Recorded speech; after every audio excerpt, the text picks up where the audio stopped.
So, good evening. I'm current head of department, and I am delighted to welcome you tonight to the third John Radford Lecture. And I'm very proud to introduce many esteemed guests, actually, but particularly for tonight, we have John Radford, in whose honour these lectures are named, and Professor Mark McDermott, who is shortly to retire. And I've just looked at the calculation, started in 1st of the 11th November 1989. Yep. So in 2 days' time, we'll have been here 35 years. And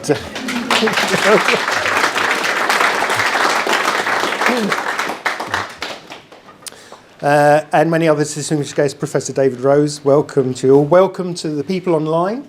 And I know we have people here who have travelled from across Europe, come a very long way, and we are glad for your safe journey, and we wish you a safe journey home again. I'm proud, as I said, to introduce our founding head of school, John Radford, who founded what is our school in 1965, and was the first major psychology department outside the traditional university sector, and has been instrumental in the development of psychology as a subject in the UK, starting the A-level in psychology in 1971, and the Association of Teaching in Psychology for the staff working in that area. So for the people accessing university and at university, the very first intake of psychology students when the course started here included a lot of people who had not been able to get into the standard universities or who had not been able to get into higher education. And I'm told that when those students from these broader backgrounds achieved their degrees, the standards were such that they'd obtained degrees equivalent to those at the big universities, and this at the time attracted considerable publicity. But in that way, you've started a tradition that we hope that we will always respect, and we always try to respect. And instrumental in that is our colleague Mark McDermott as well. We have two long-standing members of our community who I'd like to thank before we start for being so important to ensuring the spirit of what we do and helping us make sure that the students' opportunity flourishes and that their learning experience also flourishes to both of you. So I'd like to start before we end by thanking you on the students' behalf, both of you. And as I said, Mark McDermott will introduce himself. He's been a colleague here for 35 years, minus 2 days. And before that, did clinical training and also, I think, teacher training. Yeah, I think in Cardiff for several years, and then clinical, and then has been teaching us. And I will not delay further because he will tell you about his career in retrospect. Thank you very much and welcome.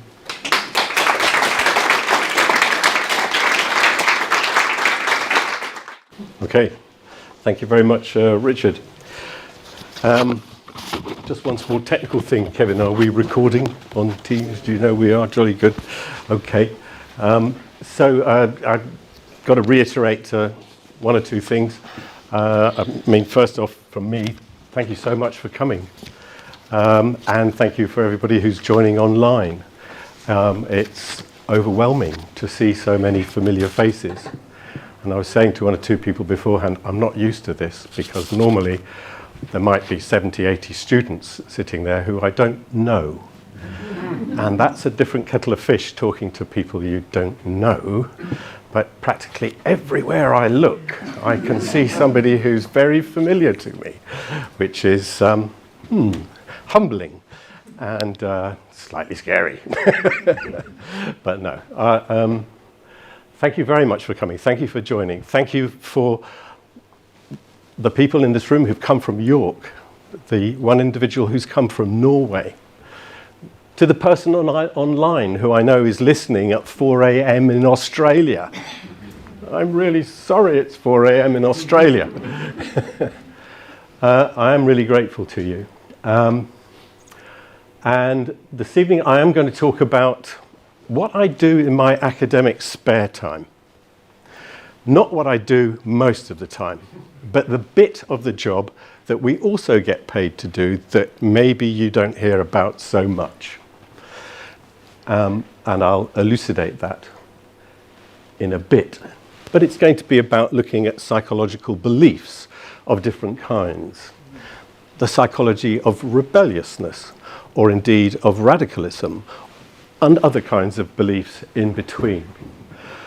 And I shall do this in retrospect and see patterns where I didn't realize at the time of doing this stuff that there were patterns therein. So patterns have emerged in retrospect. And what I thought I'd try and do is pass on a bit to some of the people who are still in the job and try and get over some tips for how you can combine a teaching career and a research career. But first off, I also need to just say why we're here as the third John Radford Lecture. John sitting here, the progenitor of the psychology department. This building was built for psychology. And John, in his 2 decades as head of department, which is a long time to be a head of department in higher education, achieved such a lot. He was, as well as the founding head of department here, he was also the individual who is responsible for anybody who in this room who's done A-level psychology, because John started up A-level psychology in the UK. And he also thereby, after that, established the Association for Teaching of Psychology, which still exists to this day. And in recognition of his life's work, he's an honorary member of the British Psych Society. He had the BPS Award for Distinguished Contributions to the Teaching of Psychology in 1996 and got a Lifetime Achievement Award for Education in Psychology in 2011. And on top of that, has time to write all these books as well, which I'm very envious of. So his career has been really very impressive, productive, and it's why we celebrate him today. Because probably none of us would be in this room if it wasn't for John in 1965 setting up the department, and in 1966 establishing the first degree here in psychology. So a big thank you to John for starting it all up.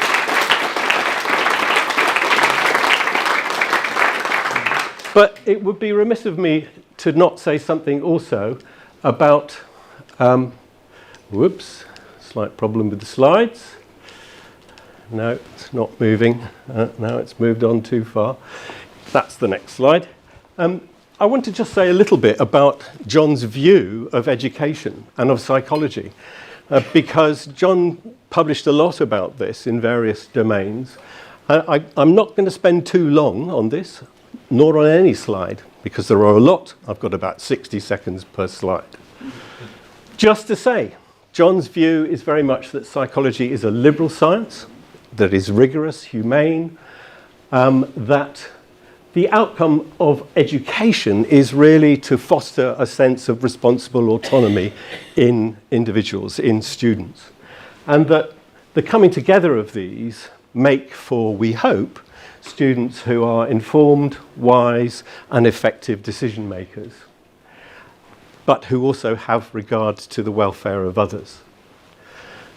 So this is John's view of psychology as a liberal science, one that fosters responsible autonomy and produces citizens that are effective in their decision making in the world. So that's the idea behind education that is implicit in John's writings. Okay. Now, I'm now going to turn to my journey. I do like pictures, by the way. And there are quite a lot of them, and you can help yourself as to which you look at and for how long. But one of my themes this evening is that I wouldn't be standing here if it wasn't for the influence, assistance, the shoulders of others on whom I have stood. Many people. Sometimes I feel like a conduit of influence that simply channels influence from other people, and these things happen as a result. I couldn't do it on my own. It's about connections to others. Sometimes they're quite adventitious. Sometimes they're planned. But I'm going to talk a bit about that as we go from the cradle to the prof, as it were. If I can get the slides to move. Whoops. No, we've gone past one already. It's not working so well, the slides. Clicker. Don't know quite what the problem is. No, that's it. So, this is what's to come, and my modus operandi as a teacher is not really to be dry and flat, but is to do a bit of a Robbie Williams. So I'm hopeful that I'm going to edutain you this evening, because we have classes that carry on for quite a while, and it's a challenge to maintain people's attention, particularly when you think the literature says 20 minutes and you're done. So I've got 60 minutes. How am I going to do that? Can't be dry and flat. So how I'm going to do that is take you through a story about, well, tall buildings a bit, yeah. But I'm also going to tell you about what I did in my sort of research career, which is mainly focused upon questionnaire development, which I hope to convince you is a science. Is not just about jotting down a few ideas and chucking them out in a survey, but actually there's a lot more to it than that. And I'm going to look at some questionnaires that indeed I've developed with colleagues on rebelliousness, on a measure of scientifically unsubstantiable beliefs, a questionnaire about modelling public understanding of depression, and one that is a bit of a showstopper, and of course is a thing that brings all conversations to a halt, is when we talk about the elephant in the room, mortality awareness. Ooh, there we are, silence, pin drop. And lastly, I'm going to talk about actually a questionnaire measure of radicalised beliefs and how that might be of utility. And a few additional bits and pieces, and then we'll have some Q&A, hopefully, at 8 o'clock. And then know that there is a glass of something after that, which we'll all probably need by that point. Okay, so that's the plan. Let's see if I can get the clicker to work. Which is not proving to be the case at the moment, because that shouldn't have come next, and neither should that. Okay, I think that's the next one. Oh dear. There we are, technical hitches. It's really not behaving at all well. I think there's just a 10-second delay, Mark. Is there? Yeah. Okay. I am going to tell you a little bit about what the job entails. The contract for a lecturer these days is a tripartite one. You have three things to do. You have teaching, you have teaching-related admin, and we are employed to engage in research, because higher education is about knowledge production and not just about knowledge reproduction. So we're here to push frontiers forward as well as tell the students about what's already known. And in the teaching domain for years I've taught mental health, health psychology, done project supervision at undergraduate and postgraduate realms, and in terms of admin, module administration, program leader for the PhDs, research leader at one point and so forth. But in research, the bit I'm going to focus on this evening, then mostly what I've published in peer-reviewed journal articles is about looking at multi-dimensional questionnaires that measure the architecture of belief. Okay, let's see if the 10-second rule, I pressed it. Oh yes, there we go. There's some other work that I have done. I'm not used to that. And I'm not going to talk about any of that, but also in my spare time when I'm not teaching and doing admin, I've managed to publish some of those things, which looks terribly impressive. Which kind of is, but I know my place, and I have colleagues, one of whom I know is online, who make my productivity look very small and insignificant by comparison to the quality and quantity that some outliers in our academic world actually produce. But I'm pleased with that. That's okay for me. Thanks. The last one, Psychological Predictors of Eco-Activism, done with a third-year undergraduate project student, and of whom we have quite a few in the audience who have also published with me. And that's a great joy of the job, to work collaboratively with undergraduate students and then go on to publish what they've produced in collaboration. But I'm not going to talk about all of that because I need to focus a little bit, and I've pressed the button and there it is, a bit of a delay. But the first question I need to then ask myself and get you to think about before we look at the research is, what kind of researcher am I? And I think a good sort of illustration of that is to think about fish, a fish metaphor. I'm not really a researcher that likes to focus on the fish scales, on the neurons, on the minutiae, if you like. Nor am I there, however, somebody really that does research on groups of people, about how groups behave, because there are lots of social psychologists who do that really interestingly. Groups, if you like, shouldn't really say it, have a mind of their own, really important. We're all members of groups. I'm sort of somewhere in the middle between the fish scales. I like to look at the fish, what direction the individual fish is travelling in, what does the fish believe it's doing? Well, fishes probably don't believe they're doing anything apart from swimming.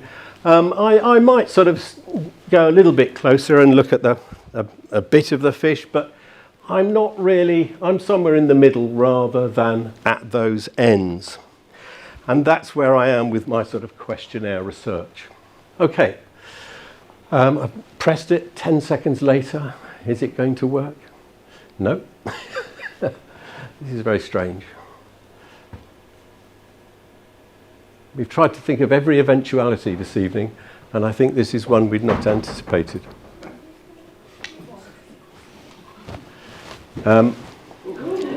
Oh, right, okay. So, there we are. Bob Dylan and Joan Baez. What on earth has that got to do with anything? Well, when I was growing up in the 70s, with my long hair and cheesecloth shirts and slightly disaffected expression, I was quite intrigued by the whole notion of rebelliousness. Because it always seemed to me that the people at school that have got the kudos and were the rebellious James Dean-like individuals. So I was quite curious about this. And of course, it all fermented in the 70s. It wasn't a coincidence that became a thing in the cultural and historical context at the time, was pushing us towards that, as this picture of Baez and Dylan either side of this poster illustrates. Protest against the rising tide of conformity. Conformity being the opposite of rebelliousness, you might argue. Now, actually, this picture also illustrates the theme of growing through connections to others. A fascinating program on Radio 4 the other day, listening up to the story about how actually Dylan's career owes a heck of a lot to Joan Baez, who was the first person to invite him on stage and play at folk festivals, and then he broke away after he electrified his set and so forth. So there we have an example of two people actually growing through connections with others, which I'm going to come on to very shortly in relation to myself. Now, this is the first slide in relation to tall buildings, and this shows you the tall building that I grew up in, which I'm sort of proud of in some sort of way. If you ever go down to Plymouth, Plymouth Argyle supporter, take him up, then you might come across this as the old Station Hotel on Mill Bay Road, which my father became the general manager of in about 1955, I think, and my mother doing various things around the hotel during their 30 years there. And we had a flat just there, and that was where my bedroom was there, looking out over, watching Millbay Station being demolished over the years by the local council and various things being put up in its stead. My peer group, though, here we are, I won't name them because they will know who they are, did contain figures that seem to exemplify the theme of rebelliousness, and maybe this is where I got it from. This, in some senses, was a very conformist environment in which to live. You had to obey the rules, couldn't tear around the place, had to get dressed and properly and deport yourselves.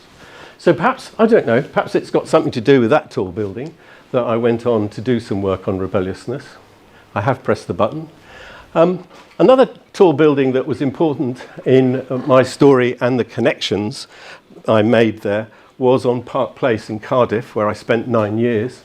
This is the psychology building. That there is actually a soundproof room. Spent a lot of time in there at one time, not because I was asked to, but or compelled to, but no, I did an interesting piece of work in there. And here are some of the people who I feel that without their influence, I wouldn't have succeeded in various kinds of ways. My head of department at that point, Derek Blackman, Neil Frood, who taught mental health, my PhD supervisor, Terry Honus, Michael Apter, whom I'm in contact with to this day, progenitor of something called reversal theory, which has been important throughout my career and still continues to be. And John Gaskell there, who taught us the psychology of emotion. So another tall building that was really important to me. But again, this is all about growing with connections with others. I could not have done it without the influence of these people. And I've pressed the button. And this one in particular, in another tall building, when I went to Illinois, 1984 to 85, on a graduate exchange scheme, I worked with 2 semesters with this chap here, Harry Triandis. Really clever guy, brilliant expert on questionnaire development. And he taught me questionnaire development for 2 terms, and we developed the rebelliousness questionnaire, which I've been using for 30 years, in the context of reversal theory with Michael Apter. Sadly no longer with us, but he was the progenitor of the individualism and collectivism scale. It's a major questionnaire measure looking at cross-cultural differences between nations, between different corporate environments, even between towns. The INDCOL measure, as it's called, is really important in understanding cross-cultural differences between various nations, various groups. It's a major, major dimension. And so he passed on his knowledge to me in 1984 and 85 up there. And also there at the time was Martin Fishbein, who is the progenitor of the theory of reasoned action, who I attended a seminar of his, and I always remember him stopping the seminar one day, looking straight at me and said, "Mark, if you ain't measured it right, you ain't got nothing." Sorry to my friends in the USA listening in there. But he was totally right. And in Illinois, it was known as the center of Dust Bowl empiricism, where measurement was everything. You have to measure things. So questionnaires, if developed properly, are appropriate measures of the things they purport to measure. Like a ruler is a measure of length, standard length of 12 inches. You wouldn't debate that. But the issue around questionnaires is, do they actually measure what they purport to? Well, the answer is, if they've been constructed properly. And that's what I'm going to talk about a bit more now. Press the button, 10 seconds. So, another tall building I came to in 1989, the one we're sitting in now. And I've stayed in it for 35 years. And yep, it's all my dad's fault. No, it's not really. The Arthur Edwards building. I was at Manchester a bit for a time before that, a few tall buildings there as well. But here, I came here and began work with the rebelliousness measure and also looking at actually questionnaire measures of hostility in relation to heart disease. Because one of the major findings in health psychology is that frequently expressed hostility and anger is a significant risk factor for coronary artery disease, in addition to standard risk factors. I haven't got time to explain all that, but believe me, there is a literature out there, peer-reviewed, all very good stuff. My working assumption when I'm thinking about beliefs, though, is that most psychological beliefs and areas of beliefs like radicalism, rebelliousness, mortality awareness, they aren't singular things. They're multidimensional constructs. So what we have to do is to try and identify their structure. So beliefs have a landscape, like the moors do, like the terrain does. They have uplands and lowlands. They have rivers, they have gorges. They are not one thing. So what we're trying to do is actually model that variance, model that variability in the landscape of belief. So how do we do that? Slight segue before we get into that, just to say here, one of the things that, not relevant to beliefs necessarily, that David Rose here, who was my head of department for 16 years, I think, David, was very much the progenitor in this department and in one of the first in the UK of the VR labs, virtual reality labs, which are rolled out right across psychology departments, but David was one of the first individuals, there's David there, with Brian Ricks, who was our PVC at one point, who has an affiliation or did have an affiliation with various kinds of mental health charities, looking at the old kit here versus the new kit there. That's a slight aside. Anyway, keeping up with technology. There's a lot of technology in psychology that one can utilize in research, but I've not usually used that a lot. And I have pressed the button, but nothing's happening. And before we just get on to the whole questionnaire stuff, I just wanted also to make the point that, you know, psychology, as I think it was Hans Eysenk's one of his books called Psychology is About People. And this whole thing about collaboration, about connections with others, every single person on that side has worked in the School of Psychology whilst I've been here and is no longer a member of staff here. Every single one of those people. I mean, that's not to say anything bad about the department. There's always a churn of staff. I've been here for a long time. You would expect lots of people to be coming into the department and moving out. But all of those people in some way or other have been influences upon me. Rowan Bain, international expert in Myers-Briggs typology, for example. Trevor James is a lecturer now up in Newcastle, was our research administrator for a couple of years and had huge impact in terms of his work on the department assisting me. So I just wanted to doff my cap, given, you know, this is probably the last time I'll talk at the university in a paid role, to the people that make the department, to the connections with those people on a daily basis that we kind of take for granted. I'm not going to take questions at the moment, sorry. But there, some of them are. And it's probably why the file is so large we can't attach it to an email. Anyway, got to move on because time is ticking away. I also wanted to say something about this because connections to others and adventitious occurrences, and here's a sort of career tip for those people going forward. You never know what things are going to lead to.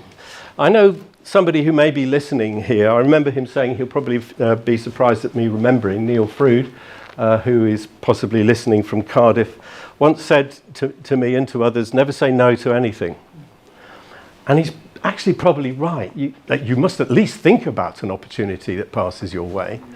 Because here was an opportunity back in 1993 that happened to me that then became a theme and has had a huge impact on my career. Philip Zimbardo, author of the Stanford Prison Experiment, who sadly passed away at the age of 91 on the 14th of October this month. But back in, you might not remember this, David, but back in 1993, you passed me a letter from Phil's publishers saying that they wanted to meet anybody who'd help him adapt his USA textbook for a European audience. And I said, well, that's interesting. But as I'm the invited speaker coordinator, I'd rather he came and gave us a talk. Yeah, come on. So I wrote back and said, yes, be sort of interested to talk about the textbook, but how about coming and giving us a talk? Which he did in a room opposite there, packed to the gills, every space of floor occupied, the shelves everywhere, people sitting on it, couldn't get anyone in. Fabulous talk. And after that, I interviewed him and wrote up the interview for the Psychologist there. And after that, I did collaborate with him and two Dutch colleagues on adapting Psychology and Life for a European market, and that came out in 1997. But it didn't stop there. Well, I thought it was going to. But then later on, he said, I've been asked to do this 3-part series with ITV called The Human Zoo. Could you help me out? I said, oh, okay then. So I became the sort of European link for The Human Zoo and ended up working on that TV series in 2000 with him. And I still think it's a great little series to this day, illustrating classic experiments in social psychology. I thought it would end there, but then in 2000, Steve Riker and his colleague put together the BBC prison study, and we have the producer of the study here this evening, Gabby, sitting up there. And so I became involved in that, not as somebody involved in the actual experiment, but as a member of the Daily Compliance Committee, led by the Liberal Democrat MP Lembik Opik, who you might remember. We were a 5-person team who were empowered to stop the experiment if anything untoward occurred within it that we thought breached various red lines. We really had teeth, and it was very brave of Alex Haslam and Steve Riker to empower us in that way. But that was learning from talking with Phil, and indeed that's what Phil wanted. And more latterly, when additional information about the Stanford experiment has been released in 2019, I wrote a couple of articles sort of in a balanced defense of it. So from that initial letter, David, that you gave me in 1993, all this followed, and it's become a side theme on top of the questionnaire material. Connections to others, adventitious occurrences, saying yes. You never know where it's going to lead, and you can only see in retrospect what the pattern was. But just because you're in the middle of it, don't think that you're not on a journey. You may well be, that you can only see looking back. Okay, so Phil, wearing his Heroic Imagination Project t-shirt. Don't have time to go into that another time. Right, let's move it on. I have pressed the button, but again, it's not responding. I'll try it again. 1, 2, 3. Oh, this is not what it normally does. Let's see if... There we go. Right, now, another adventitious piece of occurrence and connections to others and influence, and a bit of top-tip advice here before we dive deep into the questionnaires, is from Adrian Furnham, who is one of those people that really publishes in an extraordinary amount in terms of quality and quantity. He has what's called an H index of 191, which means that 191 of his publications, just imagine having 191 publications anyway, but 191 of them have been cited in other people's publications at least 191 times. His textbook, Culture Shock, has been cited in other publications nearly 4,000 times, I think. So he's somebody to listen to if they give you advice. And this is his career advice if you're wanting to try and make a research career whilst also teaching. Publish a questionnaire. Hey, good. Okay, tick, done that one.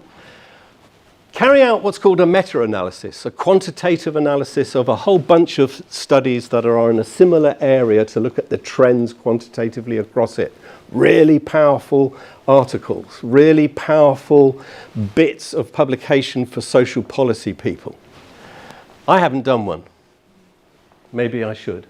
And the last one I've not done either, but a really good idea. Get involved in a study that is what's called longitudinal, which means carries on and on and on and on and on, and you follow up people over time and you look at causal relationships at time 1 with data at time 2, 3, 4 and 5. Really good things to be involved in, because you can say things about causality which you can't in cross-sectional studies.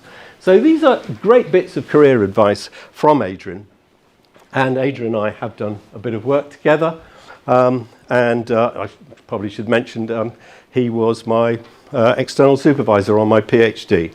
So I'm also grateful to Adrian for his influence, to Phil for his influence, to John for his influence.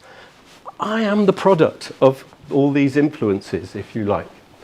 And I pressed the button again, but nothing's happening. We'll try it again. No. I may have to stand behind here, which oh, there we go. Right, so why beliefs? Why beliefs in the remaining half an hour? Because it's like Voltaire said. Beliefs are important. You know, right now, next week, we're all on tenterhooks in relation to the outcome of a particular event over in North America that is all about beliefs. Do you believe in what this guy says? Do you believe in what Kamala says? I could argue for hours about are beliefs actually important, but there's just an example. They are important. They do drive our behaviour. So we should try and understand them. And as Voltaire said, or François-Marie Arouet, those who believe absurdities will commit atrocities. And I'll come back to that when we talk to the topic of radicalism. And of course, we can have a big cultural debate about what is absurd and what is not. And that is something that we debate. But if we cannot agree about what is absurd and what is not, then perhaps we can think about what to then do in terms of policy and social interventions. Okay, so there's my starting point, which again it's not responding to my button press. So maybe we'll try this method instead. There we go. So if we're going to look at the architecture of beliefs, and we're going to do it through questionnaire design, we have to confront ourselves with the fact that there are stages in the development of questionnaires. First, identify a construct that you want to develop. Secondly, actually, probably added on to number 1, is clearly define it. Clearly define it. Write down what you mean by that construct. You cannot generate items for a questionnaire unless you have a clear idea of what it is that you're talking about. And then also think about, well, actually, are there different types of this particular phenomenon we're talking about? And generate as many of those hypothetical dimensions as possible. Then for each of those dimensions, generate a number of items. 6, 7, 8. Harry Triandis used to say 6, 7, 8, Mark, no more, because otherwise you're just wasting your participants' time. If the items are well chosen, they will measure the construct well. And then we subject them, we collect data on these items, we subject them to item analysis, and we use an inferential statistical method called factor analysis to explore the number and type of dimensions that underpin the data set. And then we test the reliability, the extent to which the measure measures the same thing again and again, and the validity of the subscales by looking at the extent to which scores on a measure co-vary with other measures, which in principle they should co-vary with. So that's a bit of a mouthful. I'll now try and illustrate some of that by pressing the button again. So first off, let's think about rebelliousness. So succinct definition of what do we mean by rebelliousness.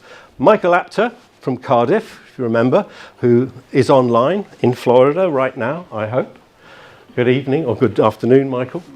Defined in 1982 rebelliousness as wanting to act in opposition to a perceived requirement. It's not about what you or I think is rebelliousness. It's about your perception of whether or not you feel as if you are opposing something you're being required to do by others. So the emphasis is upon the subjective feeling state, not on some objective criteria for defining things as rebellious, radical, or whatever. It's not a value judgment. It's your subjective evaluation.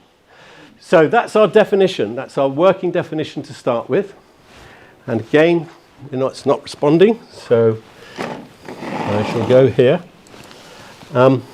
And so Michael Apter and I, back in the early 1980s, thought that we could identify possibly 5 hypothetical types of rebelliousness, and that we would generate items for each of these 5, 6 or 7, 8. So we end up with 30 items. Susie Sue, 1977, if you remember. Maybe not, some of you. I was there. Anyway, Max Boyce. Anyway, so goal-directed rebellion, fun-directed rebellion, control-directed rebellion, affiliation-directed rebellion. I'm not going to define all these, we haven't got time, and rebellion for its own sake. So 5 different hypothetical types. We generate the items. We collect data on them. That's to say, we put the questions on paper. We give them a 5-point scale. To what extent do you agree or disagree with each of these items? And we then submit those numeric data to statistical analysis. So an example of one of the items, courtesy of John McEnroe, you can't be serious. You must remember that. You can't be serious. You're practicing for an important game, but your partner won't take it seriously. Are you more likely to storm off the playing area or explain why you need to practice, or not sure? So the rebellious response there, we're sort of arguing, is storm off the playing area.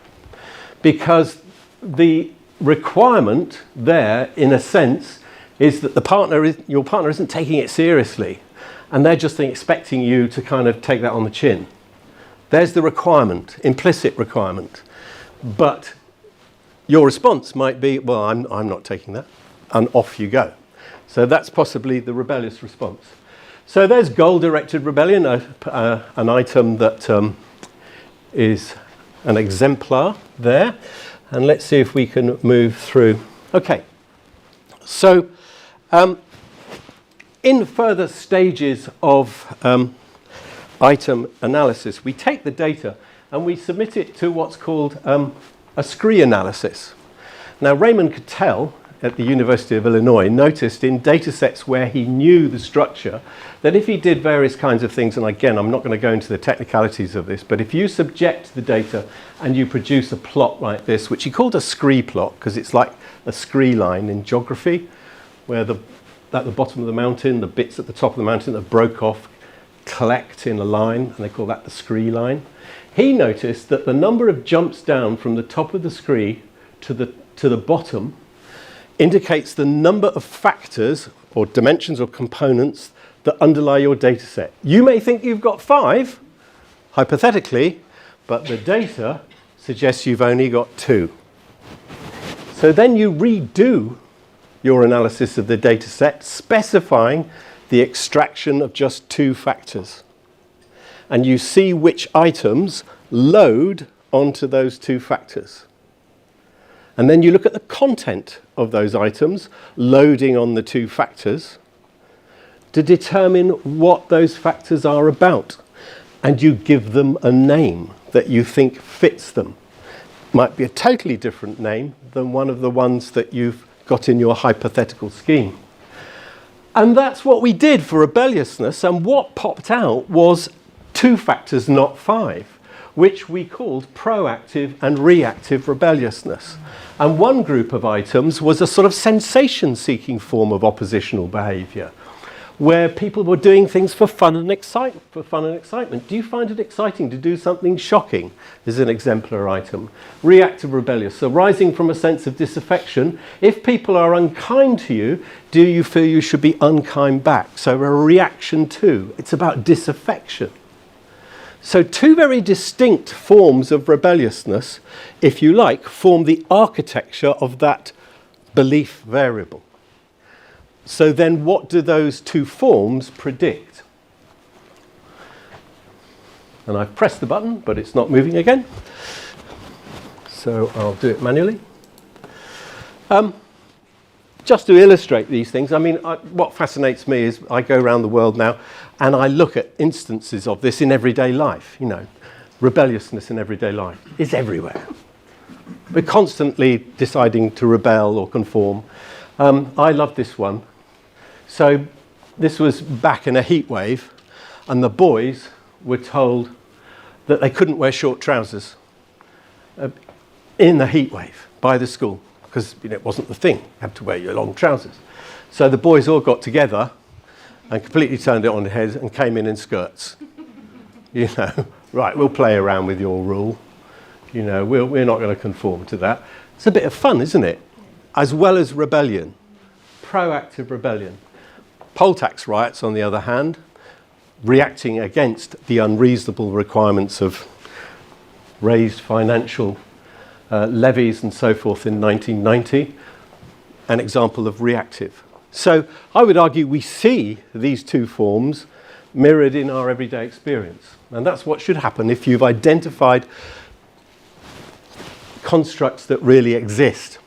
Harry Triandis told me once, he said, I've seen so many people, Mark, waste so much time pursuing constructs in psychology for which they have no empirical basis in reality. They're hypothetical constructs which they have armchair theorized, and yet there is no empirical basis to show that they are anchored in our belief systems or in what we say and do. Now, the interesting thing about once you've published the questionnaire, it takes on a life of its own, which is why Adrian Furnham was so right about it's good for your career. It can be. I mean, some people don't believe in questionnaires for various reasons, and we can talk about that probably afterward. But Gonnie Klabbers in Holland contacted me and said, I'd like to use this in a Dutch survey of health that we're doing, and we'd like to look at the relationship between rebelliousness and various kinds of health behaviours and outcomes. So she gave it to 5,000 Dutch people after translating it and back-translating it to get a proper translation. And Gonnie Klabbers and Hans Boesma then found some interesting things about the relationship of proactive and reactive rebelliousness with various health indices. And so here we have some data about, if you like, the validity of the distinction, because rebellious individuals tend to be younger. Both forms report less control in their world, less perceived control. They also report a greater sense of hostility towards others. They smoke and drink more, and they have poorer physical functioning and poorer mental health functioning. In some of the work that I did during my PhD when I went over to Illinois, we also found that reactive rebellion was a predictor of non-excused absence from school, truancy, and of disruptive behaviour in class and lower academic achievement. So the news isn't great for people who score high on the questionnaire measure. And the question, I guess, is to what extent, or what point? And we also found in a study of parenting that proactive rebelliousness in adulthood can be predicted retrospectively from how much paternal abuse and indifferent parenting you report when you're an adult. So if you feel that you were abused in different ways by your father, or you experienced indifferent parenting, that was associated with more proactive sensation-seeking oppositionality in later life. and to paternal neglect and antipathy. Reactive also was predicted by recollections of both maternal and paternal in different parenting. So you can see how the production of a simple questionnaire can take you into all sorts of other psychological issues, and you can begin to build a model of how those beliefs are related to all kinds of different outcomes, behaviours, whether mental health, physical health, and so on and so forth. So you begin to establish where this questionnaire and set of beliefs lies in relation to other key aspects of our psychological universe. And you can then perhaps decide how to intervene. Now, time is nearly not on my side. I might have to skip a few slides. Very quickly, we did a study of this in COVID. And we looked at, and I think I'll go back from there. We looked at rebelliousness in relation to mask wearing. And I wouldn't have predicted this. I would have said reactive rebellion will predict disaffected mask wearers and will predict resistance to mask wearing. But in 666 Canadians, we did not find that to be the case at all. We found that proactive rebelliousness was associated with as a correlate of resistance to mask wearing. And we wondered whether or not it was to do with the idea that actually not wearing a mask is not so much about disaffection, but is enjoying the sensation of rebelling in the moment that the proactive form is associated with. If that's the case, that has implications for what you do in the next pandemic around masks. Maybe you make them fun. Maybe you make masks with funny patterns on that actually are rebellious in and of themselves. One of my wife's cousins, in fact, did wear very amusing and slightly oppositional masks. And I wonder if he would have worn a mask at all if he wasn't having a bit of proactive oppositional fun at the same time. Okay, so now, so far the news around rebelliousness isn't great. And a few people are of the view that it's a pretty good thing. Thomas Jefferson said, "I hold it that a little rebellion now and then is a good thing and as necessary in the political world as storms in the physical." C.P. Snow said, "More hideous crimes have been committed in the name of obedience than in the name of rebellion." So some people point out that actually conformity is not a great thing. What if the guards at Auschwitz had rebelled and said, "No, I'm not going to do this. I'm not going to shovel these people into the gas chambers. We're going to disobey." But they didn't. They conformed. So that's C.P. Snow's idea that that kind of conformity can be really dangerous. Denny Mallows, who's here with us this evening, is one of the few people, though, who has done research and shown clearly that actually being rebellious can have a very positive aspect to it. Denny has trained lots of teacher trainee students over the years in York. And I did teacher train myself. And one of the things you have to really learn is how to control the classroom. And very often you have to use things that happen in the classroom unexpectedly to your advantage. And think outside the box. And maybe rule break what you've been taught to extemporize in that way. And what Denny found was that those who tended to score a bit more highly on the rebellious measure were better at thinking outside the box and thinking outside the rules of what they had been taught around what is good classroom control than the conformist individuals who did less well when they were monitored and when they were evaluated by examiners who came into the classroom.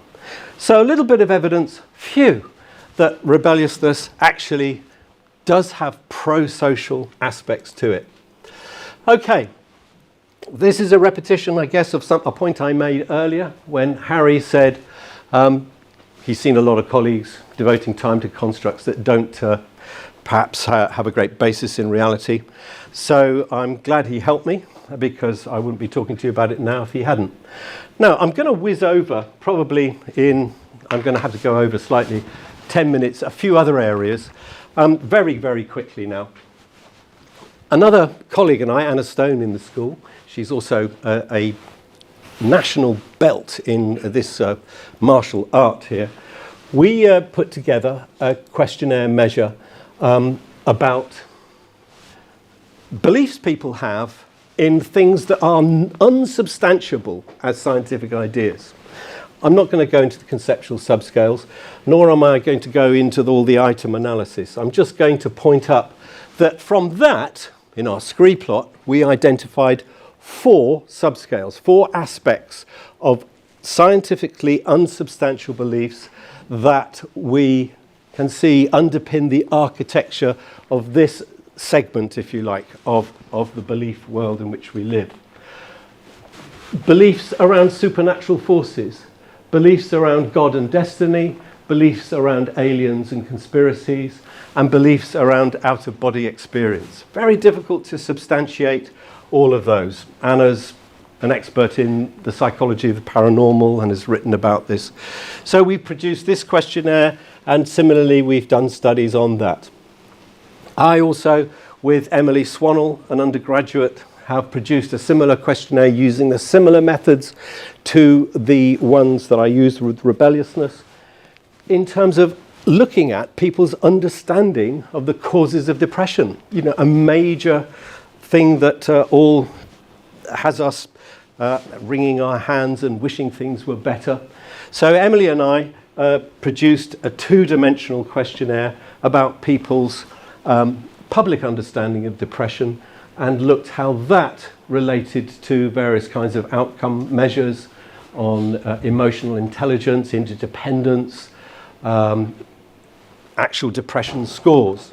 So you can use this technique to actually look at all sorts of beliefs that we have and carry around with us. And one I'd like to just focus on a bit, rather quickly, given time, is work that I did with a third-year undergraduate student, very talented student, who's here this evening. Una, where are you? There you are. Una Levasseur came into my office one day and said, I'm interested in death. And I said, are you, Una? I said, that's funny, so am I, actually.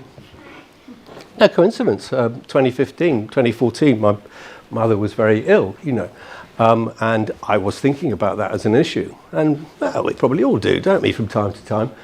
So we got together and decided to examine the structure of beliefs around death and its inevitability. And we got together lots of conceptual definitions and generated items in relation to these eight conceptual subscales, then submitted them to data analysis to see if our 8-part scheme actually held sway. The scree plot didn't support it. It didn't support 8 drops down to the scree. Arguably, if you count them and there's enough time, there's about 5 there. Debatable. But then we looked at the items and we redid the analysis. We could see that there seemed to be 5 separate groups of items, which we gave these names to: mortality legacy, mortality fearfulness, mortality acceptance, mortality disempowerment, mortality disengagement. Now, the thing we really liked about this scheme was the top one, mortality legacy, the idea that you can think about one's inevitable demise, but to some extent overcome it by thinking about legacy. What are you going to leave behind? It's a way of having the last laugh on the Grim Reaper, you might say. And that's a complete antidote to the prevailing theory to that point in this whole area. If I tell you the name of the prevailing theory, you'll understand why it's an antidote. The prevailing theory in this particular area of mortality studies is called terror management theory. It assumes that the only response, really, to the prospect of inevitable oblivion is that we're all just start raving terrified. Well, I expect that's part of it. In our scheme, yes, fearfulness, disempowerment and so forth suggests that.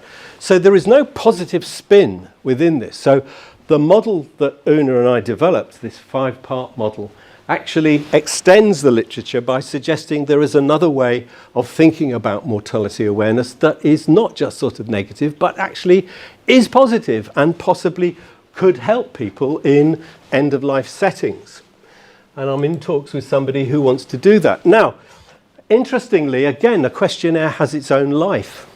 And a colleague in Turkey picked the questionnaire up, translated it into Turkish, and produced some data, which I so wish I had helped them publish, but they really need to publish because it's the only data I know of that has looked at data that's pre-pandemic and during the pandemic. And for a variable that was so salient to the pandemic at the time. That's to say, how terrified were you all when we were in it? Because lots of people, the deniers, would say, oh, I'm not bothered at all. It's not afraid, no problem.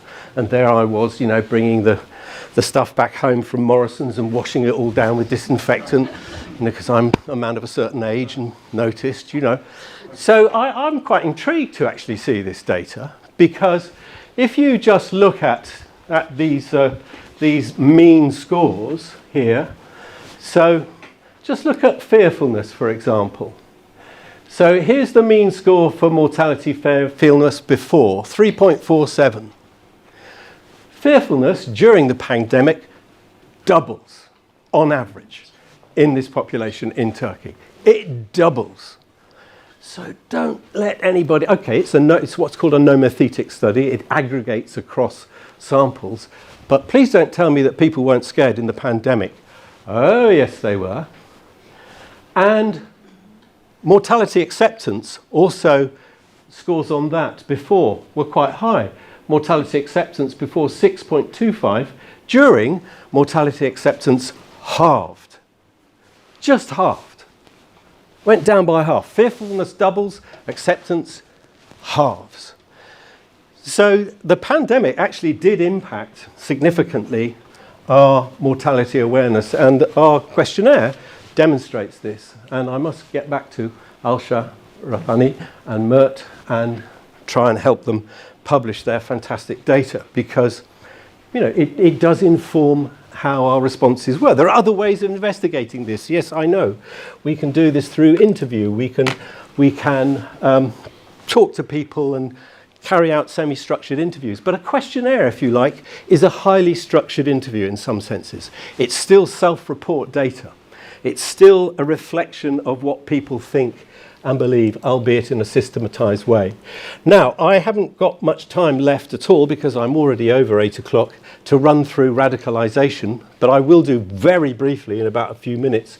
With other students, Georgina Hamblin and Sidham Ozturk, we revisited Voltaire because we were concerned in 2017 about the outbreak of violent extremism in the UK, particularly in that year. And there was a lot of interest in trying to see what is that about. And so we identified 13 conceptual forms of radicalization to start with, and we generated items in relation to each of those 13 conceptual subtypes, and we subjected them to analysis. And what we found was that our 13 did not get upheld, and that a 5-part structure came out in the SCREE analysis.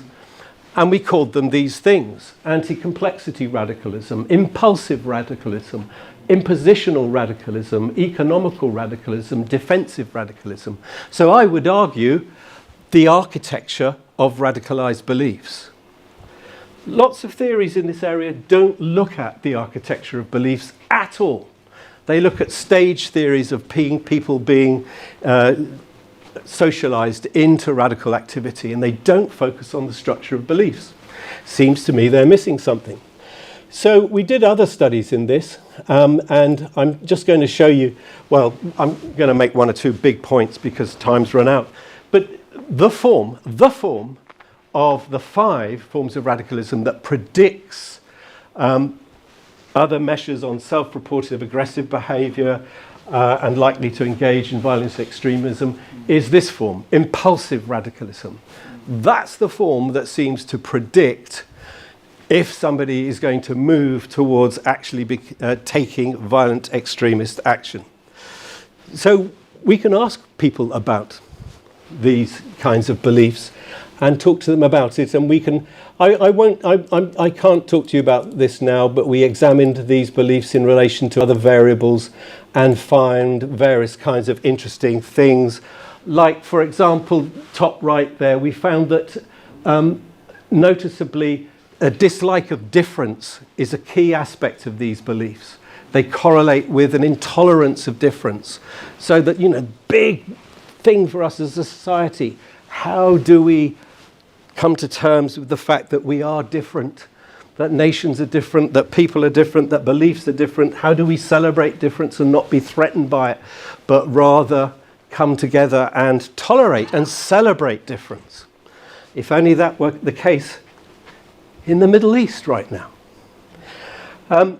So dislike of difference was a key predictor of these forms of radicalism. Now, just to say, if you're thinking about radicalism and how to overcome it, if that's how you understand radicalism, we know from social psychology that the best way to get people to celebrate their difference is to bring them together, is to reduce prejudice by promoting contact. The contact theory of Allport, 1954. This is old stuff, but we've known it for yonks. So it has implications for social policy. In the northeast of England, they abolished single-faith schools and made everybody interfaith schools. And all kinds of outcomes improved as a result of that in terms of prejudice. I know it's, it's a hot potato, isn't it, to propose that we abandon single-faith schools. But, it seems to be a corollary. There are implications for perhaps identifying people through prevent. Prevent, I know, is not popular amongst many individuals, but it's a possibility.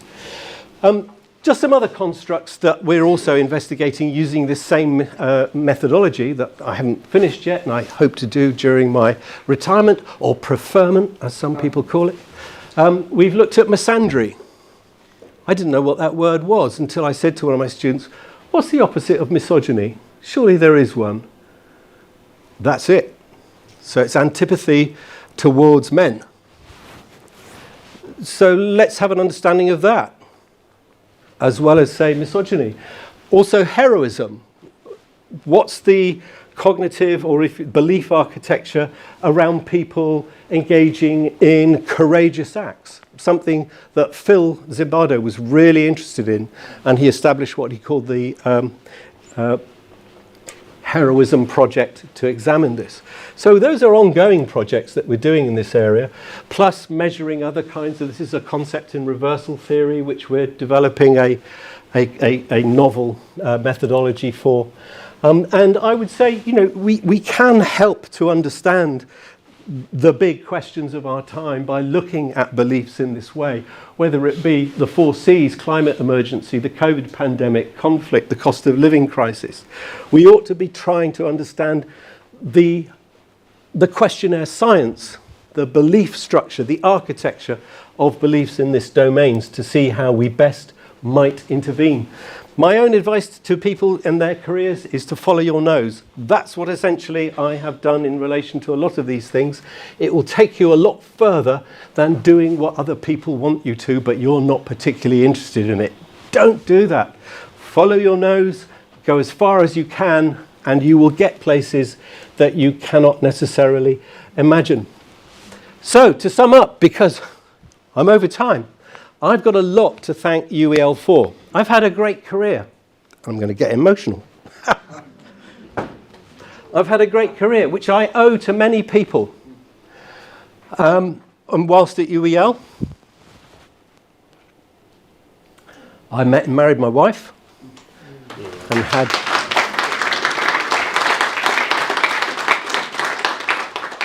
3 fantastic sons, one of whom's here, Jamie. We call journal articles outputs. But my sons are my best outputs.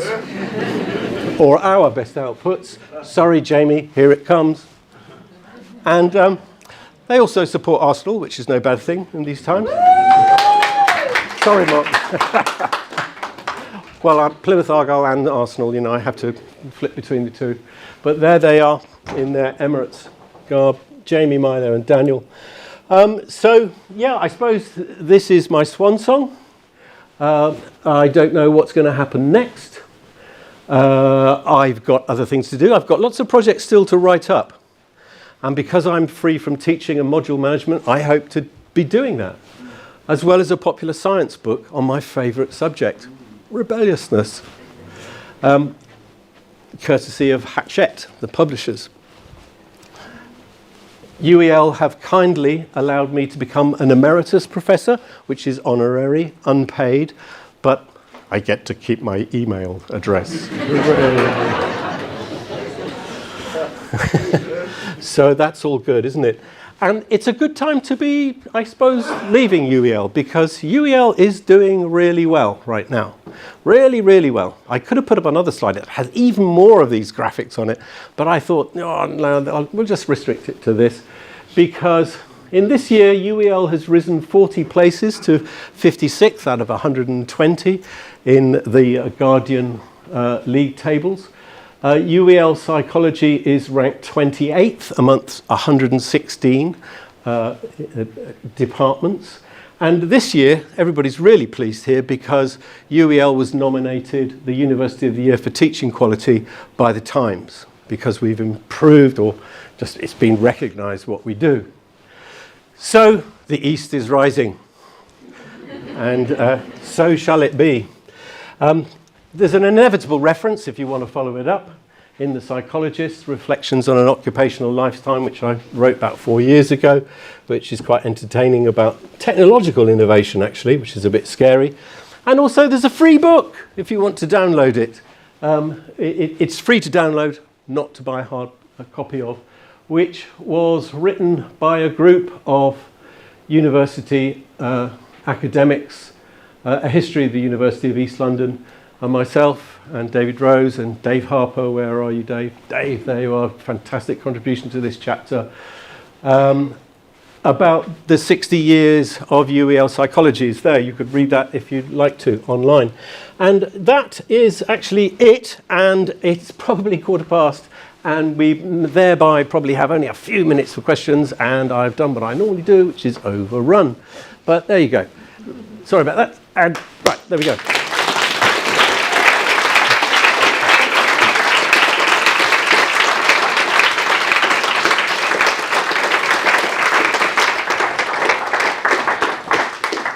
We may well have time for the odd question. I don't see why we shouldn't have one or two. David's had to go because he's going to meet his wife in town.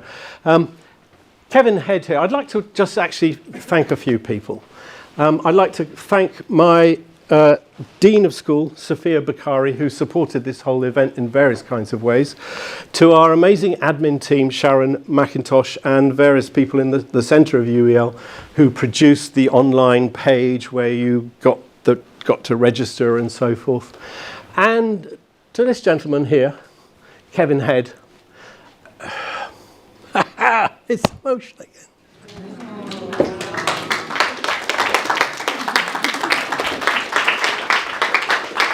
again. Kevin's our chief technician. He's one of the beating hearts of the department. And without him, we would be completely lost at times. He did the poster that you've walked past and seen and thought was nice. He's doing the recording this evening, after hours. And he's worked here, I think, have you worked here longer than I have, Kevin? 1 year. No, about 6 weeks. 6 weeks, there you go. So 35 years. And Kevin's not retiring. And, you know, yes. So Kevin and his team, Giza Bala, Cressida Campbell, make these sorts of events possible with their technical support, cleaning the rubbish out of the bins earlier on, which you didn't see, and so forth. But also, Kevin is a bit of a musical impresario in his spare time. Has supported various artists to do things. And so when I said I was doing a talk on tall buildings, he said, do you know the Rocking Birds, 1971, the tall buildings? I said, no, I don't. And he said, well, there's a track, and there it is. And I really liked the verse. This is my favourite verse. When I'm retired, my life is my own. I made all the payments. It's time to go home. And wonder what happened betwixt and between when I went to work in tall buildings.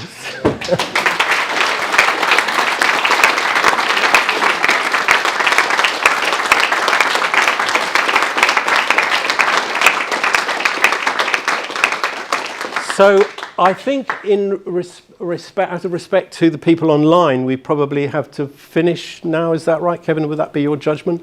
Or if anybody's got a couple of quick questions. Richard. Yes, thank you, Mark. That's a fantastic journey. And perhaps we should call it Rebel with a Cause. Rebel with a Cause.